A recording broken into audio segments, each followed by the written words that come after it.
Hello again, everyone. Edwin Lerner back once again. In this YouTube astrological segment, I'm going to be talking about astrology and a Facebook Live murder. And the one that I'm referring to, I don't know if there were any, if there were any more than one murder that ever took place in a Facebook Live video, but the thing was, the one I'm referring to is one that's very prolific and it's been very publicized. It was the one where Ronita Williams was shot down by was shot by Jonathan Williams, an ex-boyfriend of hers. The murder occurred on April 12th, 2018. I used an approximate time of 11 a.m. based on what I researched, and it was in Shreveport, Louisiana. This was a very ruthless murder. It was one an act of vengeance, and this man, Jonathan Williams, had stated something like, "You want to be famous," and mockingly, and in a way, well, say, if you want to be famous, this is how I'm going to make you famous. Basically, is what he was conveying. And when I looked at the event chart, I mean, there were all kinds of conjunctions in this event chart. This was one that had like 9 conjunctions. If you count the black moon Lilith in it, I used that in looking at the conjunctions. If you're just looking at the planets ascendant midheaven, then there was like 7 conjunctions. But when you have a plethora of conjunctions in a chart, whether it's event or natal or what have you, it can indicate a lot of tension, a lot of exasperation, and this is something, of course, that this was a very tension-filled moment, obviously, you can say. And again, it was a very publicized moment. This was also, when I looked at the chart, you had 9 planets on the top half of the chart. The top half of the chart, of course, houses 7 through 12, and houses 7, 8, 9, 10, 11, and 12. Though that indicates a lot of extrovert, gregarious energy, and energy, of course, that could be very attentive. It's not surprising. This was a very,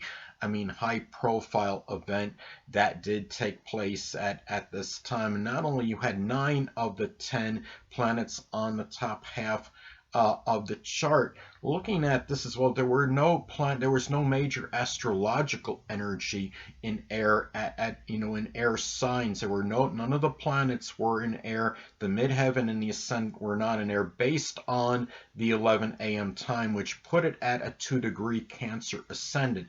You had the ascendant being at Cancer, and the final or chart signature also in the zodiac sign Cancer, which really, you look at the ascendant being in Cancer, the face of this is something, of course, which had a lot of emotional energy. This event took place to perhaps being maybe sensitive to some criticism, ridiculed, something derogatory. The man, Jonathan Williams, had come in, had kicked the door open in a rage. He was infuriated because of the derogatory, disparaging remarks that Ronita Williams had made involving his new girlfriend that was on on a Facebook video or some YouTube video that had been made. And this was, you had at this time, you had Jupiter in Scorpio making the opposition to Venus and Taurus at the time, and you have a long T-square configuration involving that opposition I just described, with the focal point being North Node in Leo. And North Node in Leo energy, of course, there could be that future being tied into very gregarious, extroverted, attention-seeking, flamboyant energy. You have that when you're looking at a T-square configuration in astrology. The problem, is the conflict is represented strongly by the opposition. And when you have that adversarial energy, you have Jupiter in Scorpio making the opposition to Venus and Taurus. Jupiter in Scorpio could be very enlarged, vengeful, vindictive energy, and revengeful energy, and very scornful energy, opposing Venus in Taurus, again going against somebody that you were in a relationship with.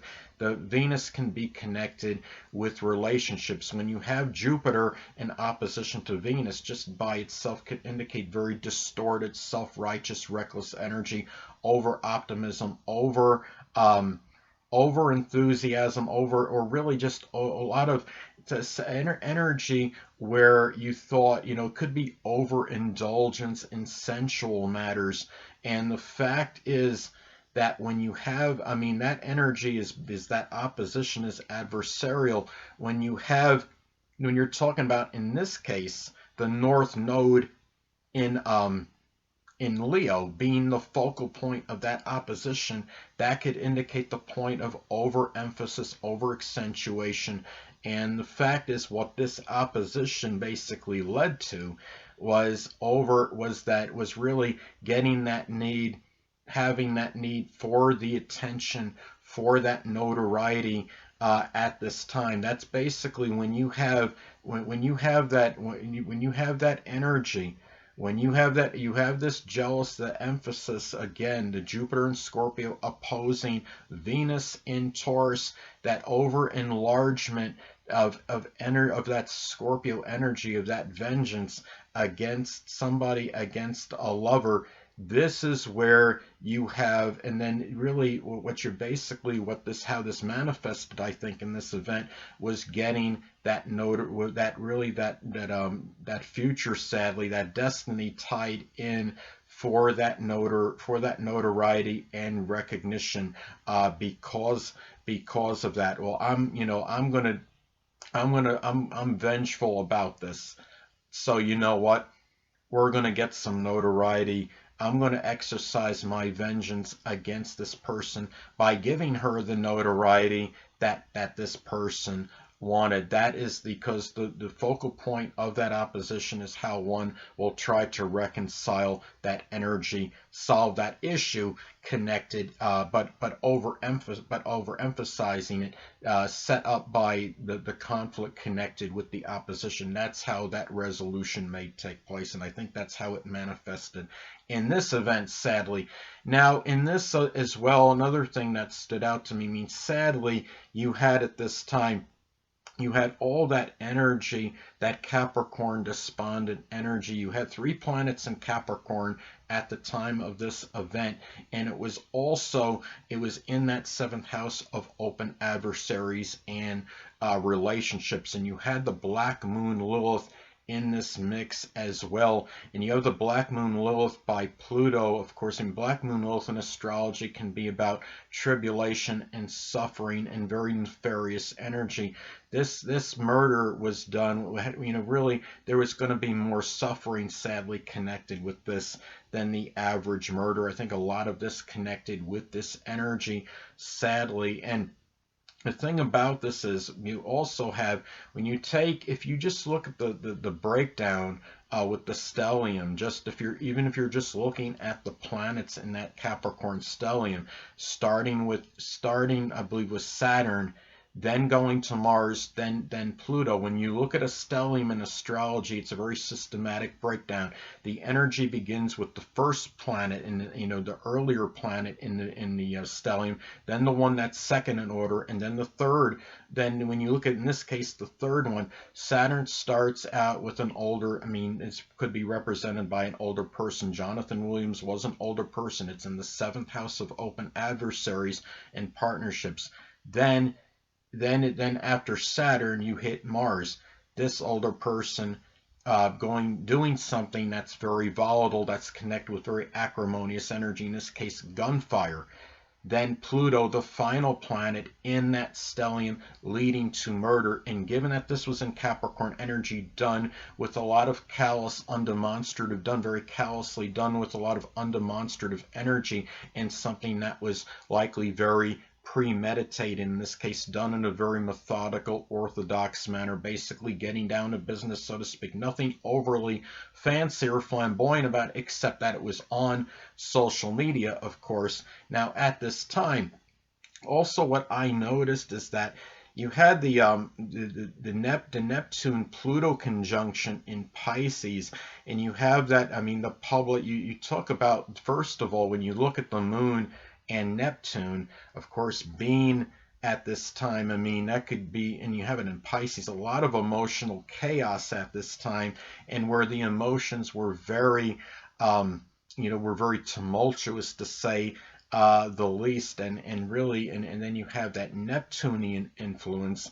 that's even blended. I mean, just Moon in Pisces by itself can manifest in very chaotic, tumultuous emotions, and then when you have, the Neptune energy on it, can indicate, even making it more maybe unclear, and really confounding this emotional energy as well. They were both conjunct to Pisces midheaven in this event chart. So this is something that's not surprising that this was an event that came out where it got a lot of notoriety and recognition. Pisces, of course, is a sign connected with filmography, so it's not surprising that this was something that was going to go on, something that was going to be very strongly publicized at the time. You also had a conjunction with the Sun. I mean, again, going back to the fact that you have the Moon is the public, and then you have the of course, that the Moon by itself making the conjunction to the midheaven. It's something where, where that could be an indicator of very strong notoriety and recognition connected with the public. And then you have the Neptune mix, of course, filmography.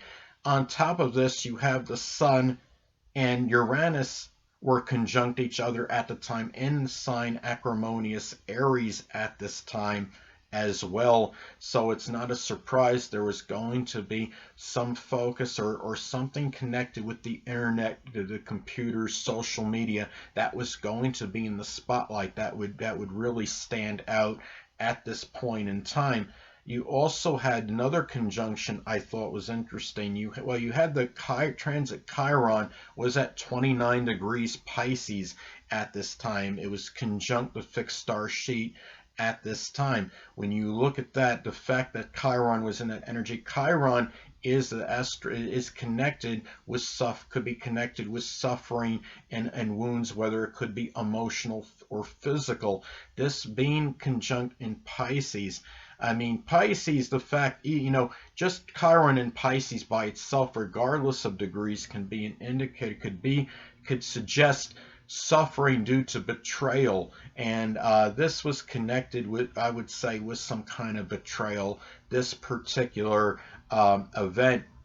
And then you have it being at 29 degrees, it's conjunct the fixed star sheet. That could be an indicator of suffering and wounds that are going to be tied into something murderous, tied into murder, tied into something very catastrophic, and can give more tribulation to this, something that was perilous. And sadly, at this time, Ronita Williams also, she had transit Jupiter was by her natal Pluto. And as I've spoken about in previous videos, Jupiter can be rather paradoxical. It could be very strongly benign and benevolent, but it could also have a tendency to enlarge and expand.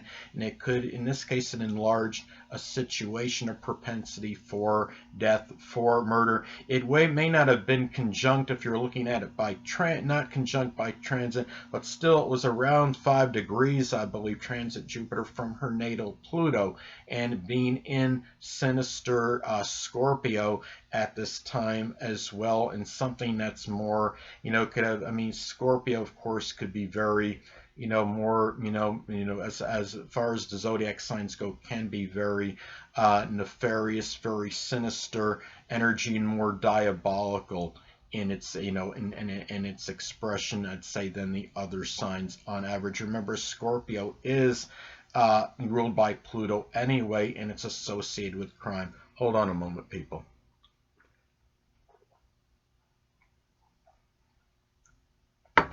But anyway, I don't really have much more to add to this, except that this was sadly a tragic moment. The only other thing I wanted to add, I'm thinking about doing another video on this. It'll be like a part 2 of this Facebook Live murder, astrology and the Facebook Live murder, and focus more on how these transits at this time impacted, Ronita Williams and her chart. I'm going to talk more about her chart more specifically in this murder that took place at this time in this Facebook Live murder. But the thing about it is, I just want to point out something in Ronita Williams' chart is that at the time, I don't have a birth time for Ronita Williams, so I had to improvise and do a solar/sunrise chart, which put the sun at the same point as the ascendant. In that chart, she had like four planets, I believe, in Capricorn in that fourth house. The fourth Capricorn on the cusp of the fourth house by itself could indicate some kind of, despondency at that latter or end part of one's life, something very depressing, where there's a lot of where there's feelings of being melancholy and sadness, and a lot of melancholy and despondent energy at that latter or end part of one's life. And sadly, this was very reflective of that. And she also had a number of transits from Capricorn hitting that, going in that fourth house at that time, at her time of death, at the end of her life. She had transit Saturn in the fourth house. She was also, I believe she was going through a Saturn return as well, at the time that she had passed, that she had died. In that fourth house, she had a transit Saturn, transit Mars, and transit Pluto were all in her natal, not natal for this, but the solar sunrise chart in her solar chart in that fourth house.